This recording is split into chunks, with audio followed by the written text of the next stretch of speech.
வணக்கம் கிருஷ்ணன். சொல்லுங்கள் செந்தில். நல்லா இருக்கீங்களா? நலமா இருக்கேன். நாட்டு நடப்பு பல விதமாக ஓடிக்கிட்டு இருக்கு. இப்போ இந்தியா முழுக்க பரபரப்பாகிட்டு இருக்கு. ஆமாம். இப்போ புதுசாக அந்த தூள் படத்தில் ஒரு காட்சி வரும். மெரினாவுக்கு போகலான்னு அந்த பாட்டி கேட்கும். இல்லை இல்லை, மெரினாவுக்கு லீவ் விட்டாங்கன்னு பதில் சொல்லுவாங்க. யாராவது கடற்கரைக்கு. ஆமாம், இதான் மெரினாவுக்கு லீவா அப்படிங்கிறது அதில் வரும். கடற்கரைக்கு யாராவது லீவ் விடுவாங்களா அப்படின்னு. ஆனால் நகைச்சுவை சீனை. ஆமாம், அதை இப்போ உண்மையாக்கிடுச்சு இந்த நடிகர் ஆட்சி தாவேக அரசு. ஓ, சினிமாவில் வந்த சீனை ரயிலில் நடைமுறைப்படுத்தியிருக்காங்க. ஆமாம், ரீல் அரசியல் அதை உண்மையாக்கிடுச்சு. எப்படின்னா இப்போ மெரினா பீச்சுக்கெலாம் போயிடாதீங்க. போனீங்கன்னா ஃபுல் செக்கப்பு. உள்ளேயே கூட்டமாக போகக்கூடாது. புதுசாக சுற்றி பார்க்குற வரவங்க கூட முழு லீவ் விட்டாங்கன்னு சொல்லிட்டீங்க. முழு சோதனையோட அந்த மாதிரி அனுமதிக்கிறாங்க. குடும்பத்தோடு போனால் கூட சோதனை பண்ணுறாங்களாம். ஏற்கனவே ஜல்லிக்கட்டுக்கு இப்படி தான் எல்லாரும் ஒன்றா உட்காந்து போராடி அது ஒரு எழுச்சியான போராட்டமாக மாறிடுச்சு. ஜல்லிக்கட்டுக்கு அனுமதி வாங்கணும் போராடி. இப்போ நீட்டுக்காக டெல்லியில் பெரிய போராட்டம் நடக்குது. அதுக்கு ஆதரவாக தமிழ்நாட்டில் நம்ம பார்க்குறோம் நிறைய போராட்டம் நடக்குது. அதை மெரினாவில் கூட்டிட்டா அது பெரிய எழுச்சி ஆகிடுமேன்னு சொல்லி முன்னெச்சரிக்கை நடவடிக்கையாக, அதாவது இவங்க 40 நாளில் ஏன் இதை செய்யல. மரணத்துக்காக வருந்திய நள்ளிரவில் வருந்திய முதல்வர் விஜய் இப்போ மக்கள் கூடி அவங்களுடைய உணர்வை வெளிப்படுத்தக்கூடாதுன்னு முன்னெச்சரிக்கையாக இருக்காரு. மக்கள் உணர்வை வெளிப்படுத்தக்கூடாதுன்றதுல. ஆமாம். ஏன் இந்த வேலை நடக்கல அந்த வேலை நடக்கலன்னு கேள்வி கேட்டால் 40 நாளில் எப்படி நடக்கும்? நாங்கள் 50 நாள் தானே ஆச்சு, நாங்கள் இதை எப்படி யோசிப்போம், அதை எப்படி செய்வோம்னு சொல்கிற இவங்க இதுக்கு மட்டும் உடனடியாக மூலெல்லாம் நல்லா வேலை செஞ்சு எங்கெல்லாம் யாரெல்லாம் அடக்கி ஒடுக்கலாம், எப்படி காவல்துறையை ஒரு கூட்டத்துக்குள்ள அனுப்பலாம், பேட்ஜ் எடுத்துட்டு அனுப்பு, கையில லட்டியோட அனுப்பு, மூஞ்சில கர்ச்சி கட்டிட்டு அனுப்பு, இந்த மூலெல்லாம் உங்களுக்கு எப்படி 50 நாள்ல வந்துச்சு அப்படிங்கிற கேள்வி. அதாவது மக்களுக்கு எதிராக செயல்படுறதுக்கெல்லாம் எக்ஸ்பீரியன்ஸே தேவையில்லை. அவர் சார்ஜ் எடுத்த முதல் நாள்ல இருந்து செய்ய ஆரம்பிச்சிட்டாரு. மக்களை ஏமாத்துறது, ஆசையை காமிக்கிறது, இந்த மாதிரி விஷயங்களை. நல்ல திட்டங்கள் ஏதாவது தேர்தல் வாக்குறுதியில் கொடுத்த தேர்தல் வாக்குறுதி சம்பந்தமாக கேட்டிங்கன்னா மட்டும் அந்த வளையத்துக்குள்ளே போய் ஒளிஞ்சுப்பாரு. 50 நாள் தான் ஆச்சு, 50 நாள் தான் ஆச்சு, 40 நாள் தான் ஆச்சு, என் மேலே பழி போடுறாங்க, உடனே விக்டிம் கார்டை எடுத்து ப்ளே பண்ணிடுவார். ஆமாம். இது இப்படி இருக்க தூத்துக்குடியில் மறுபடியும் ஒரு லாக்அப் டெத்து. அருணாச்சலன்னு ஒரு தம்பி, அவரை விசாரணைக்காக கூப்பிட்டு போன காவல்துறை மருத்துவமனையில் அனுமதிச்சது. அதுக்கப்புறம் அவங்க பெற்றோர்களும் வந்தாங்க. அவங்க வெளியே டாஸ்மாக் ஊழியர் தானே. ஆமாம் ஆமாம் ஆமாம். அவர் வெளியே பாரில் வேலை செஞ்சவர். அவர் அவரை காவல்துறை எதுக்கு அவரை கூட்டு போனாங்க? அதிகமாக காசு வாங்கினாருன்னா. ஆமாம், அந்த பாட்டில் கொடுத்ததுல பிரச்சனை. அவங்க அம்மா சொன்னது பாட்டில் வாங்கி வித்ததுல ஏதோ பிரச்சனை அப்படின்னு அவங்க சொல்றாங்க. அதுக்கு கூட்டு போய் விசாரிச்சவங்க இவங்க. டிக்கெட், சினிமா டிக்கெட் எக்ஸ்ட்ரா விட்டா ஒன்றும் பிரச்சனை இல்லை. அது பிரச்சனை இல்லை, அது வேற. அவருக்கு வருமானமோ அது வேற டிபார்ட்மெண்ட்ல.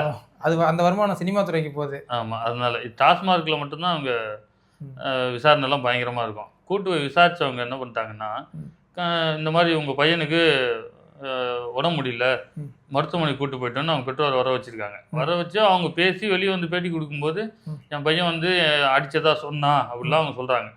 ஆனால் இப்போ காவல்துறை ஓடி ஒரு காணொலியை வெளியிட்டிருக்கு, ஒரு சிசிடிவி. விசாரிக்கும் போதே அவர் மயங்கி ஊந்துட்டாரு. அதுக்கப்புறம் அங்கே ஃபர்ஸ்ட் எய்ட் பண்ணோம். அதுக்கப்புறம் மறுபடியும் நல்லா தான் இருந்தார். அதுக்கப்புறம் அவங்க பெற்றோரோடையே ஒரு செக்கப்புக்காக நீங்கள் போங்கன்னு சொல்லி மருத்துவமனைக்கு அனுப்பிவிட்டோம். அங்கே போகும்போது அங்கேயும் மயங்கி விழுந்து அதுக்கப்புறமா சீரியஸ் ஆகி அவர் இறந்துட்டாரு அப்படிங்கிற விளக்கத்தை காவல்துறை கொடுத்துருக்கு. இது நல்ல விசாரணையாக இதோட உண்மை மக்களுக்கு தெரியணும் அப்படின்னு நம்ம எதிர்பார்க்கணும். நீங்கள் விசாரணையில் முடிவு வர்றது ஒரு பக்கம். ஆனால் இந்த அரசு இந்த 2 மாதத்துக்குள்ளே சந்தேகத்துக்கு உரிய மரணம் 2 ஆயிடுச்சு. 60 நாள்லேயே 2 ஆயிடுச்சு. ஆனால் அதுக்கு இப்போ முதல்வர் நேரில் போயிட்டோ இல்லை சம்மந்தப்பட்ட காவல்துறையை பார்த்தோ பேசின மாதிரியோ இல்லை எதுவும் பத்திரிகையில் அறிக்கை கொடுத்த மாதிரியோ இல்லை. ஆனால் ஜனநாயகன் படம் பார்த்து எல்லாரும் ரீல்ஸ் போட்டுக்கிட்டு ஆனந்த கண்ணீர் விட்டுக்கிட்டு இருக்காங்க. ஆமாம், எல்லாம் ஆனந்த துக்கமா அவங்களுக்கு. இதோட நம்ம தளபதி நடிக்க மாட்டாரு. ஏங்க டெய்லி நடிச்சுட்டு தாங்க இருக்காரு, சட்டசபையிலையும் பப்ளிக் மீட்டிங்லையும். அப்புறம் நான் நடிக்க மாட்டாரு போய் சொல்றாங்க. சொல்றது டெய்லி வழக்கமா வச்சுட்டு இருப்பாங்க போல இருக்கேன். அவங்க பாணியே தானே. பொய் சொல்லி ஆட்சிக்கு வந்தவங்க, ரீல்ஸ் போட்டு ஆட்சிக்கு வந்தாங்க. அதை கூட உண்மையை சொல்லக்கூடாதுன்னு இருக்காங்க போல. எங்க சான்ஸ் கிடைக்குமோ அங்கெல்லாம் ரீல்ஸை போடுன்னு சொல்லிட்டாரு போல அவங்க தலைவர். அதனால சினிமா பார்க்கும்போது கூட 10 பேர் அப்படியே இப்படி குனிஞ்சு ஒத்த எடுக்கிறான், அப்படி நிமிந்து ஒத்த எடுக்கிறான். எதுக்கு தான், அதாவது டேக் ஆக்ஷன் சொன்னோடனே அழுவாங்களா, என்ன கருமனே தெரியல. கரூர்ல பச்சை குழந்தைங்க இறந்து போனப்ப கூட இவங்க கண்ணுலலாம் அந்த ஒரு படத்துல சொல்லுவாங்கல்ல, லாரி இடிச்சு கூட கல்லு மாதிரி போனோம்டா, அவங்ககிட்ட ஒரு லேகியம் வாங்கி சாப்பிட்டு புசுக்குன்னு போயிட்டாரு அப்படின்னு சொன்ன மாதிரி, அந்த பச்சை குழந்தைங்க குடல் நசுங்கி வெளியில வந்து இறந்து போனப்ப கூட வந்து கண்ணில் வந்து ஒரு துளி கண்ணீர் வரல அந்த மாவட்ட செயலர் மதியழகனுக்கு, உள்ளூர்ல இருந்தவர் வேற. ஆனா எல்லா அமைச்சர்களுக்கும் சொல்லி வச்ச மாதிரி சினிமா தியேட்டர்ல அதுவும் அது வந்து ஏதோ சென்டிமெண்ட் சீனா இருந்தாலும் பரவாயில்ல, சுற்றி டிவி வச்சிருக்காங்க, கேமரா லைட் வச்சு தவிர எப்படி அழுக வருது இல்லை. இது எந்த மாதிரி செட்டப்னே தெரியல. என்னைக்கு மக்கள் இந்த மோகத்துல இருந்து வர போறாங்களோ. எனக்கு தெரிஞ்சு யாராவது ஒருத்தர் அழுத உடனே ஒருத்தர் ஃபோன் பண்ணி சொல்லிட்டு இருப்பாங்க போல இருக்கு, இவர் வந்து அழுதாரு, அவரு அழுதாரு, நம்மளும் அழுண்டா இல்லைன்னா இல்லைன்னு சொல்றாங்கன்னு சொல்லி மொத்த பேரும் வந்து கண்ணில் தண்ணி வச்சுட்டாங்க. அமைச்சர் பதவி பிடிங்கிட போறாங்கன்னு. ஆமா, அதனால வந்து அம்மையார் ஜெயலலிதா இருக்கும்போது ஒருத்தர் காலில் வந்தோடனே சரசரன்னு விழுவாங்கல்ல, ஆமா அந்த மாதிரி வந்து இது ஒரு அவன் ரீல்ஸ் போட்டானா நம்ம ஒரு ரீல்ஸ் போடணும், இவர் இது பண்ணிட்டாரா நம்மளும் அதே மாதிரி ஒன்று பண்ணி வீடியோ எடுத்து போட்டுருந்தோம். அவங்களுக்கு வந்து செயல் ஒன்றும் கிடையாது, வீடியோவில் வந்துடணும், அதுக்காக அந்த வேலையை செஞ்சுக்கிட்டு இருக்காங்க. இது நம்ம ஒரு டெல்லியில் தர்மேந்திர பிரதான் அவர்கள் கல்வி அமைச்சர் வந்து ராஜினாமா பண்ணோன்னு ஒரு பெரிய போராட்டம் நடக்குது. அதில் பல்லாயிரக்கணக்கான இளைஞர்கள் பங்கெடுத்து அந்த போராட்டத்தை வலிமையான போராட்டமாக மாற்றிட்டாங்க. இப்போ கூட வந்து சுப்ரீம் கோர்ட்டில் அதுக்கு அது தொடர்பாக வழக்கு நம்ம தொடர்ச்சியாக பார்த்துக்கிட்டு இருக்கோம். அங்கே இருக்கிற சீனியர்ஸ்லாம் வாதாடும்போது சொல்கிறாங்க, அங்கே ஒவ்வொரு காவல்துறையும் பேட்ஜ் இல்லாமல் நிற்கிது, யூனிஃபார்ம் இல்லாமல் சாதாரண உடையில் வந்து லட்டியோடு நின்று எல்லாரையும் அடிக்கிறாங்க. இப்படி தொடர்ந்து போய்கிட்டே இருக்குது. இப்போ என்ன பண்ணியிருக்காங்கன்னா தேசிய பாதுகாப்பு சட்டம் அதை வந்து நீட்டிச்சிருக்காங்க. அதாவது ஒரு டவுட் என்னென்னா, நம்ம நாட்டில் வந்து இப்போ வெள்ளையனை எதிர்த்து போராடணும்னு சொல்லி நம்ம வரலாற்றில் படிச்சிருக்கோம். அது நம்ம அடிமையாக இருந்தோம், எதிர்த்து போராடணும், குண்டடிப்பட்டோம், போலீஸ்கிட்ட அடி வாங்கணும், இந்த தேச விரோத சட்டத்தில் நம்ம உள்ளே போனோம், செக்கு எழுத்தோம், எல்லாமே பண்ணாங்க. இப்போ நம்ம மக்களாட்சி நடக்குது, மக்கள் தான் எஜமானர்கள்லாம் பேருக்கு விளம்பரப்படுத்துகிறாங்க. அப்போது ஒரு திட்டத்தில் வந்து மக்கள் வேண்டான்னு இவ்வளோ பேர் ரோட்டில் வந்து இறங்கி சொல்லும் பொழுது முறையாக வந்து கூப்பிட்டு பேசி அதில் என்ன நல்லது கெட்டது இருக்குது நான் கலந்து ஆலோசித்து வெளிப்படையாக செய்கிறதுக்கு வந்து இல்லாத போது இது எப்படி ஜனநாயக அரசுன்னு நம்ம சொல்கிறதுக்கான ஒரு பலாயிரம் கேள்வி இருக்குல்ல, இது எப்படி ஜனநாயக அரசுன்னு சொல்ல முடியும்? இப்போது நீட்டுன்னு ஒரு தேர்வை வந்து இந்த மாணவர்களுக்கு கொண்டு வரும்போது முதல்ல எதிர்த்தது தமிழ்நாடு மட்டும்தான். தமிழ்நாட்டிலேருந்து தான் அது நீட் வேணான்னு சொல்லி நம்ம முதல்ல குரல் கொடுத்தோம். அப்புறம் சில மாநிலங்கள் நம்மளோட சேர்ந்தாங்க. ஆனால் வட மாவட்டங்கள் முழுக்க வந்து நீட் தேர்வை எதிர்த்த மாதிரி நம்ம எங்கேயுமே பார்க்கல. இதில் வந்து இந்த நீட் தேர்வை கொண்டு வந்தது இந்த காங்கிரஸ் கட்சி தான். கொலை பண்ணவனே பணத்தை பிடிச்சி கட்டி பிடிச்சி அழுகிற கதையாக ராகுல் காந்தி போய் ஏதோ நடுவில் நின்று ஒத்தக்கால் செருப்போடு போராடிக்கிட்டு இருக்காரு. அப்போது இதை தான் நம்ம மக்கள்கிட்ட சொல்கிறோம், இவர்கள் வந்து மக்களுக்கானவர்கள் இல்லை, அரசியல் செய்கிறது மக்கள் நலனுக்கானது இல்லை, இவங்க குடும்பம் வாழணும், இவர் பேர் எடுக்கணும். அங்கே வந்து ட்ரம்ப் போய் நின்னாரு ஃபுட்பால் மேட்ச்சில், அவர் இழுத்து விட்டு அங்கே எல்லாரும் ஃபோட்டோ எடுத்துக்கிட்டாங்க. இங்கே போய் நடுவில் நிற்கிறாரு ராகுல் காந்தி. ரெண்டுத்துக்கும் பெரிய வித்தியாசமும் நமக்கு தெரியல. இப்போது வட மாவட்டங்களில் இருந்தவங்க இப்போ தான் உணர ஆரம்பிச்சிருக்காங்க. எப்படி உணர்றாங்கன்னா, அங்கே வந்து நீட் தேர்வு நடக்குது, அதில் யார் போய் சேர்றாங்கன்னு பார்த்தீங்கன்னா பெரிய பணக்கார வீட்டு பசங்களே போய் எல்லா இடத்துலையும் சேர்ந்துக்கிட்டே இருக்காங்க. ஏழை மக்களுக்கு வந்து வாய்ப்பு மறுக்கப்படுது. அந்த நீட் தேர்வாக இருக்கட்டும், மற்ற இது எல்லாத்தையும் இடஒதுக்கீடு வந்து நம்ம வந்து ஃபாலோ பண்ணணும். அப்போது இவங்களுக்கு வாய்ப்பு தொடர்ச்சியாக மறுக்கப்படுது. அவங்களுக்கு மட்டும் எப்படி கிடைக்குது அப்படின்னா, ஒரு வியாபாரி ஒரு முதலாளி எப்படி நினைப்பாங்கன்னா, அவரோட பையனை வந்து டாக்டர் ஆகணும்னு முடிவு பண்ணுறாரு.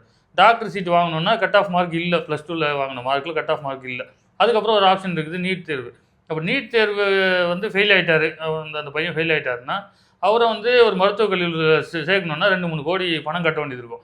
ஆனால் அந்த தேர்வில் பாஸ் பண்ணுறதுக்கு முன்னாடியே வந்து அந்த கொஸ்டின் பேப்பரை வாங்கிட்டா அவர் பாஸ் ஆகிடுவார். ஏன்னா அது மட்டும்தானே எழுத போகிறாரு, வேறு ஒன்றும் அவருக்கு தெரியணும்னு அவசியம் பண்ணுறது. ஆமாம். அப்போ என்ன ஆயிடுச்சுன்னா, நீட் தேர்வு அந்த கொஸ்டின் பேப்பரோட ரேட்டு காலேஜில் கட்டுற ரேட்டை விட கம்மியாக இருக்குது. அப்போ வியாபாரம் என்ன முடிவு பண்ணிடுறாருன்னா, 2-3 கோடி ஏன் கட்டணும் டொனேஷன்? ஆமாம், 20-30 லட்சத்துக்கு கொஸ்டின் பேப்பர் வாங்கிடுவோம். இது எவ்வளோ நாள் நடந்துச்சுன்னு நமக்கு தெரியல. இது பல நாள் கூட நடந்திருக்கலாம். எனக்கு தெரிஞ்சு நான் சின்ன பிள்ளையா இருக்கும்போதுலேருந்து நார்த் இந்தியாவில் நடக்கிற ஒவ்வொரு வருஷமும் கொஸ்டின் பேப்பர் லீக்ன்ற செய்தி வந்துக்கிட்டு தான் இருக்குது. ஆமாம், இது என்ன ஆச்சுன்னா, இப்போது நீட்டில் மட்டும்தான் இது நடக்குதா இல்லை அரசு துறை எல்லாத்துலேயும் நடக்குதாங்கிற பட்சம் மக்களுக்கு இப்போ பொதுவாக வந்துருச்சு, நமக்கும் வந்துருச்சு. எல்லாருக்கும் வர சந்தேகம் தானே, இவ்வளோ கட்டுப்பாடு நீங்கள் வந்து தலைமுடியே அவுத்து விட்டுறீங்க, உள்ளாடை போடக்கூடாதுங்கிறீங்க, செருப்பு போடக்கூடாது, பேனா ஒன்று கையில் எடுத்துக்கணும், ஒரு ஃபைல் எடுத்துகிட்டு போகக்கூடாது, இப்போ பாக்ஸ் எடுத்துகிட்டு போகக்கூடாது, பென்சில் பேனா. காதல் படத்தில் வர பரத் மாதிரி போன கடைசியில். ஆமாம், மூக்குத்தி கம்பல் மொத்தத்தையும் கட்டிட்டு உள்ளே அனுப்புகிற ஒரு தேர்வுலேயே இவ்வளோ குளறுபடி நடக்கும்போது மற்ற இந்த கவர்மெண்ட் நடத்துகிற இந்த தேர்வுலாம் எப்படி நடக்கும்னு நீங்கள் நினைக்கிறீங்க? அதுவும் இதோட மோசமான முறைகேடு கூட அதில் இருக்கலாம்ல. அப்போ வந்து இது ஒரு பெரிய அச்சத்தை பொதுமக்கள் நடுவில் கொடுத்துச்சு. அதனால தான் வட இந்தியா முழுக்க இப்போ ஒன்றா திரண்டு இப்போ போராடிக்கிட்டு இருக்கு. அதை ஒடுக்கிறதுக்கு தேசிய பாதுகாப்பு சட்டம். தேசத்துக்குள்ள இருக்கிற மக்கள் மேல தேசிய பாதுகாப்பு சட்டம் போறதுக்கு என்ன அவசியம் வந்துச்சு முதல்ல? அதுதான். அப்போ ஆட்சியாளர்கள் தப்பா இருக்கிறீங்க அதானே. இப்போ நீ தேசிய பாதுகாப்பு சட்டத்தை நீட்டிக்கிறது ஆட்சியாளர்களுக்கு ஒரு கேவலம். ஏன்னா நீங்க சொந்த தேசத்து மக்கள் ஒன்னா வந்து ஒரு கோரிக்கை முன் வைக்கிறாங்க. அந்த தர்மேந்திர பிரதானை நீக்கி விட்டு போங்க, அமைச்சரை மாற்றி விட்டு போங்க. அமைச்சரை முதல்ல மாற்றிட்டோம். அதுக்கப்புறம் இந்த தேர்வுகளில் இதெல்லாம் ஒழுங்காக தான் நடக்குது. நாங்கள் இவிஎம் மிஷின் மேலே குறை சொல்லிக்கிட்டு தான் இருக்கோம். நீங்கள் அதுக்கு மட்டும் வந்து வாங்க, நாங்கள் இந்த நாளில் உங்களெல்லாம் கூப்பிட்றோம், இதை சோதிச்சு பாருங்க, இது பண்ணுங்கலாம் நீங்கள் சொல்கிறீங்களா? அது மாதிரி அதையும் நிரூபித்து காட்டுங்க. யாரும் உங்களை வேணான்னு சொன்னால்? அதாவது நிரூபித்து காமிக்கிறதுல அவங்களுக்கு என்ன பிரச்சனைனா, உண்மை வெளியில் வந்துருங்கிற ஒரு பயம். மக்கள்கிட்ட வந்து பேசும்போது மக்கள் வந்து அவங்க எது நன்மையோ அதை பேசுவாங்க. அப்போ லாஜிக்காக அவங்க வந்து எதற்காக இதை கொண்டு வந்தாங்களோ அது அடிபட்டு போயிடுச்சுன்னா மக்கள் மன்றத்தில் அவங்களுக்கு தோல்வி ஆகிடும். அந்த கௌரவ பிரச்சனை, இப்படி பல விஷயங்கள் இருக்க தவிர வேற ஒரு மக்கள் நலன் சார்ந்தும் வேற எந்த திட்டமும் கிடையாது. ஆனால் இது மூலமாக பாதிக்கப்பட போகிறது மக்கள் தான். அதாவது என்னன்னா, அந்த தேச விரோத சட்டத்தை முதல்ல மக்கள் மேலே செலுத்துறதுக்கு என்ன ஒரு முகாந்திரம் இருக்குது சொல்லுங்க போவோம். அதாவது ஒரு வெளிநாட்டோட ஒரு சதி பண்ணியிருக்காங்க, இல்லை இந்திய இறையாண்மைக்கு எதிராக. ஆனால் இப்போ இருக்கிற காலத்து இளைஞர்கள் வந்து ரொம்ப டெக்னிக்கலாக ஹேண்டில் பண்ணுற மாதிரி தேசிய கீதம் பாட்டை போட்டே வந்து அவங்களுக்கே ஆப்பு வச்சிட்டாங்க. அதாவது தேசிய கீதம் போட்டு நீங்கள் இப்போ எப்படி அடிப்பீங்க பார்க்கலாம், யாருக்கு தேச போட்டு இருக்குன்னு காமிச்சிக்கலாம் அப்படின்ற மாதிரி அவங்க திருப்பி விட்டாங்க பால. இப்போ என்ன பண்ணுறதுன்னு தெரியாமல் இன்னும் முடிச்சுக்கிட்டு இருக்காங்க. ஆனால் அங்கே இருக்க காவல்துறையும் சரி, இந்த மத்திய பாதுகாப்பு படை இதெல்லாம் வந்து ரொம்ப கொடூரமாக மக்கள் மேலே நடந்துக்கிறாங்க. இல்லை அங்கே இருக்கிற இல்லை, தமிழ்நாடு காவல்துறையினாலே வந்து கொடூரமாக தான், இறக்கமட்டதான். அந்த அதிகாரிகள் என்ன மேலே சொல்கிறாங்களோ அதனால தானே லாக்அப் டெத் இவ்வளோ நடக்குது. அந்த கொடூரமான மனப்பான்மை படித்தவங்க தான், அவங்க வெள்ளக்கார மனப்பான்மையிலே இருக்காங்க. அது அந்த பல பேர் வந்து இப்பயும் வந்து போலீஸ் ஸ்டேஷன் வாசல் மிதிச்சாலே வந்து தீட்டுன்னு சொல்கிற அளவுக்கு எண்ணெய் வச்சு தலை குளிச்சு கோயிலுக்கு போய் சாமி கும்பிட்டு தான் வீட்டுக்குள்ளேயே வரணுன்ற அளவுக்கு போலீஸ் ஸ்டேஷனை வந்து மக்கள் அந்த அளவுக்கு ஒரு தீண்டாமை ஒரு பிளேஸாக தான் போலீஸ் ஸ்டேஷன் இப்போ வரைக்கும் கருதுறேன். ஏன்னா பேருக்கு தான் வந்து உங்கள் நண்பன் சொல்கிறாங்களே ஒழிய உண்மையிலே வந்து அவங்க நண்பனாக பழகவே மாட்டாங்க. முதுகில் குத்துற ஒரு பகையாளியாக தான் வந்து எப்பவுமே வந்து காவல்துறை இந்த அதிகார வர்க்கங்கள் இருக்க ஒழிய மக்கள் நண்பனாக இது வரைக்கும் செயல்பட்டதே கிடையாது. அதான் போராடுறவங்கள இருக்கிறது எல்லாத்தையும் வச்சு அடிக்கிறீங்க. ஆணிலேருந்து பெரிய லட்டிலேருந்து மரத்துலேருந்து ஒருத்தர் வந்து ஒரு கொம்பை உடச்சி கையில் வச்சுக்கிட்டு இருக்காரு அடிக்கிறதுக்காக. அப்போது இப்படி அடித்து நீங்கள் கலைச்சிலாம் எந்த போராட்டத்தையும் நிறுத்த முடியாது. அரசாங்கம் முதல்ல அதை உணரணும். மக்கள் பாதிக்கப்பட்டிருக்காங்க, அவன் பாதிப்புக்கு நீங்கள் மருந்து போடாமல் மேலும் மேலும் அவனை காயப்படுத்தினீங்கன்னா இது தீவிரமடைமை வழியா இது வந்து இதுவும் ஆகாது. தமிழ்நாட்டில் போராடுற அத்தனை பேரையும் நம்ம வந்து பாராட்டுறோம். அந்த அந்த போராட்டத்துக்கு வந்து நம்ம வாழ்த்துக்களை தெரிவிச்சுக்கிறோம்.